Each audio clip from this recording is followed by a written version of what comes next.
I met Rabbi Levi for the first time at a Project Rosh event for Rosh Hashanah. I remember him coming up to us afterwards and introducing himself. I remember the first Yom Kippur that I went there, after the services, because on the Texas Road, you don't have any sidewalks. So there was a bunch of guys, so he walked us back home. He actually walked us home for the services, and then we met up during the day. There was just a handful of us. We didn't even have a minyan.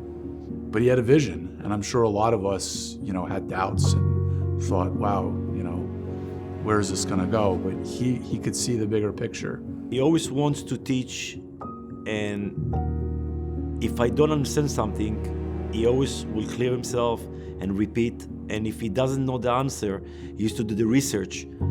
And on the next meeting, he used to find the answer and gave it to us and explain it to us. He was very gentle. That's probably what comes to my mind. Very gentle, very warm, and funny. He could be really funny. I learned a lot with him one-on-one through my conversion process, and he surprised me actually how funny he could be, just making jokes with me and making jokes with my husband. And sometimes in Parsha class, we would ask a little bit provocative questions, and I felt, maybe he's a little uncomfortable. And I would text him or call him in the morning, and I would tell him, Rabbi Levi, I'm really, really sorry if I said something.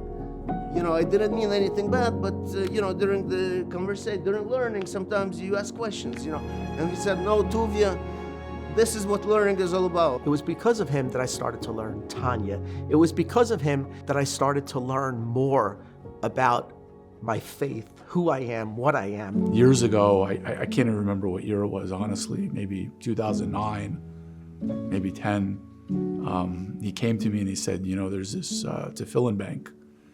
And if I could get you a pair of tefillin, would you commit to putting it on? I said, well, I trusted him so much. I said, of course. Rabbi Levi always taught us that, just one small mitzvah at a time would already be a huge part and huge deal. So we started lighting Shabbat candles. He didn't have to push people. Just when you were around him, you wanted to be better. You wanted to embody what you saw him doing. I was mayor during Sandy. Anytime there was anything that happened in the town of any sort, he would call me and say, Susan, what can I do to help? We're here. What do you need? And that was very comforting to know that, that he was available. He took it to an individual level. Even though there were, thank God the community grew and Project Rosh grew to a couple of hundred people, you felt that he had time for everybody. Rabbi Levi was, not only an incredible rabbi and a community leader and a friend to so many people, but he was just the most unbelievable father.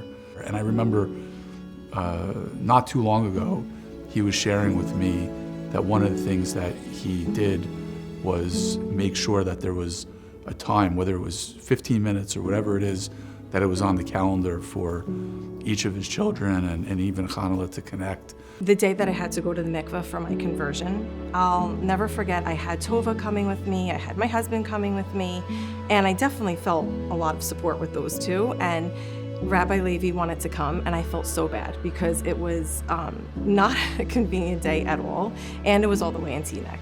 And so I remember calling him and saying, you don't have to come. The Beis Din said he did not have to be there, and he wanted to be there. He cleared his schedule that day and drove all the way to Teaneck just to be there to support me. I had 2 heart surgeries in those years that I've known him, 2011 and 22. And both of those times he showed up and he helped me put on tefillin. And the last one in 2022, he showed up when I was in the ICU to do that.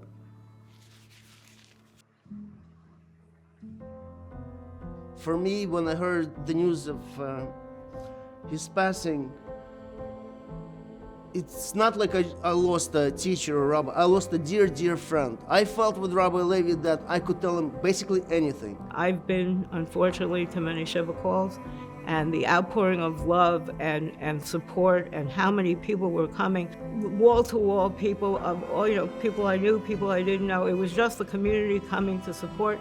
And there were people that I know that weren't Jewish that came to pay a Shiva call because he had impacted their lives. Rabbi Levi, he was like a rock of this community. I feel like I need to grow up, take whatever we're doing, our good deeds, to a different level, maybe doing mitzvah with a different kavana, you know, with a different thought, with a different process, and doing more for the community.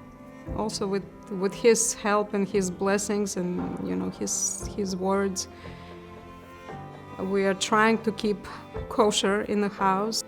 We're going to continue doing that and continue helping the community and contributing in any way we can. Since Rabbi Levi has passed, when I put on tefillin in the morning,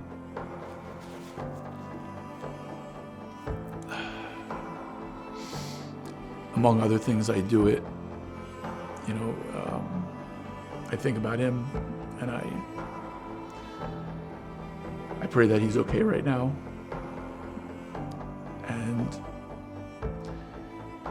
I acknowledge that, you know, if it wasn't for Rabbi Levi, I wouldn't be putting on tefillin every morning, and along with a lot of other things in my life.